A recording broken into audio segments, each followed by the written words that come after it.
Hi everyone, कसे आहात? माझ्या मिनी ब्लॉगमध्ये तुमचं स्वागत आहे. फ्रेंड्स, बघू शकता पुण्यामध्ये खूप पाऊस झालाय. आम्ही राहतो इकडे आहोळवाडीच्या पुढे. वाव, चॅनल मध्ये तुमचं स्वागत आहे. बघू शकता हा माझ्या गॅलरीतला व्ह्यू आहे. खूप सुंदर वातावरण झालंय. बघा, हा मका खूप सुंदर दिसतोय. पावसामुळे एवढं छान थंड वातावरण झालेलं आहे. गरमी होत होती ती पण पळून गेली. सगळं मोकळं रान आहे, सगळी शेती आहे आणि इथे प्लॉटिंग पडलेलं आहे. आणि ही माझी गाडी पावसामुळे एवढी स्वच्छ झाली आहे ना, वॉशिंग करायची पण काहीच गरज नाही.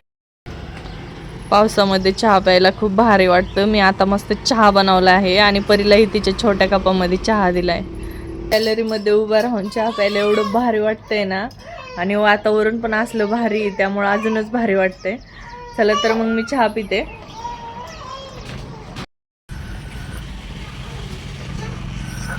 चला, बाय बाय. व्हिडिओ आवडला असेल तर व्हिडिओला लाईक करा, चॅनलला सबस्क्राईब करा. धन्यवाद. माझे बाळ उठलेले आहे. चला, भेटूया नेक्स्ट ब्लॉगमध्ये.